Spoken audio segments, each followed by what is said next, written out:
Hello everyone. Last class में हमने पढ़ा था कि क्या बेसिक अजम्पशंस होती है जब भी हम अकाउंटिंग बना रहे हैं। अब हम पढ़ेंगे कि हमारे बेसिक कंसेप्ट क्या होते हैं कि जब हम कोई भी अकाउंटिंग करते हैं तो हम ये कंसेप्ट यूज़ करते हैं। मतलब हम इसको एज एन ABCD याद रख सकते हैं कि इन फ्यूचर अगर हम पढ़ रहे हैं तो हमें नर्सरी से स्टार्ट करना पड़ता है, ABCD सीखनी पड़ती है।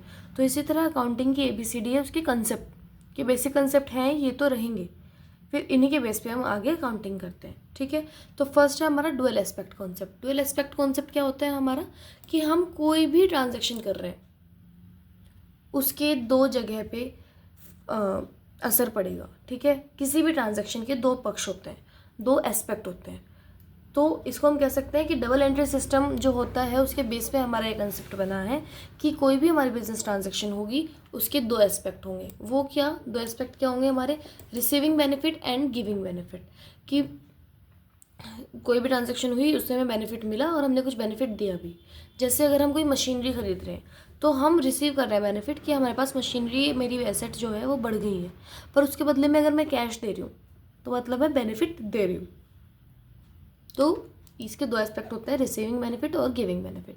Okay, next concept is revenue realisation concept. Revenue realisation concept क्या होता है कि जब तक हमारे पास पैसा ना आए या फिर हमारे पास ये अथॉरिटी ना आए कि अब हम पैसा ले सकते हैं, तब तक हम अपने अकाउंट्स में नहीं लिखेंगे कि हमारे पास इतना पैसा या इतना रिवेन्यू हो गई है हमारी।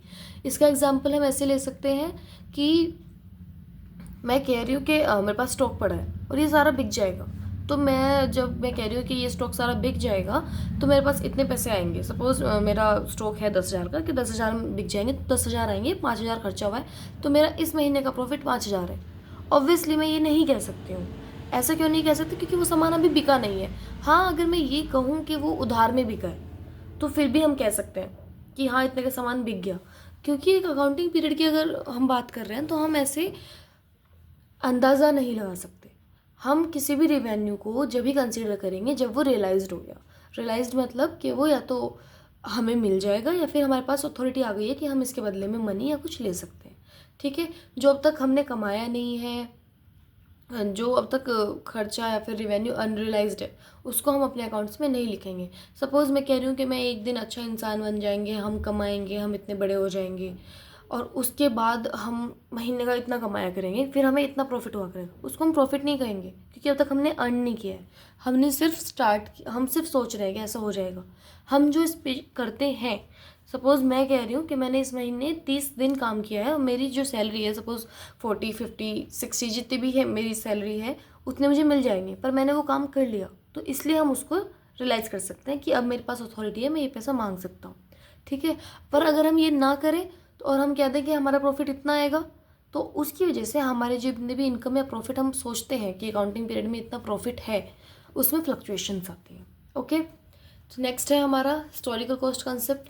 हिस्टोरिकल कॉस्ट कंसेप्ट क्या कहता है कि हम कोई भी अगर एसेट लेके आ रहे हैं तो उसको लाने में जितने भी मेरे पैसे लगे हैं, पहली बार जब मैंने वो लाए, मैं उस मशीन को लगाया, इंस्टॉल किया, जितना भी उसमें खर्चा आ गया, तब हम अगले अकाउंटिंग पीरियड में जब इसकी अकाउंटिंग करेंगे तो हम इसकी हिस्टोरिकल कंसेप्ट पे करेंगे, कॉस्ट पे करेंगे।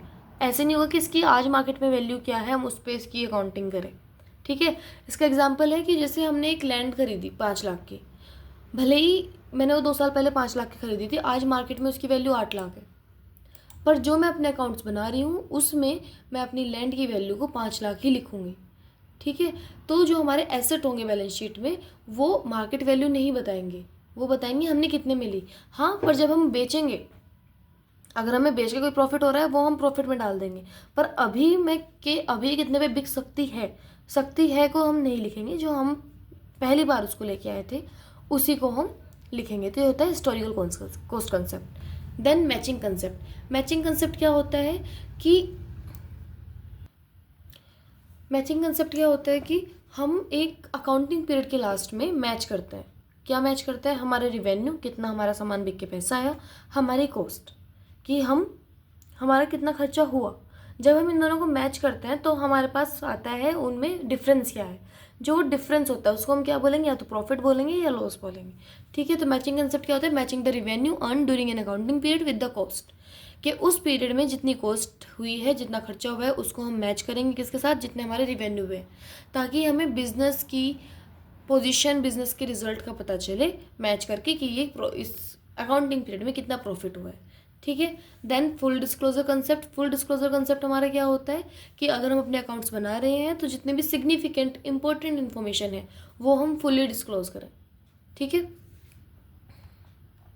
अभी के लिए इतना ही। Thank you so much.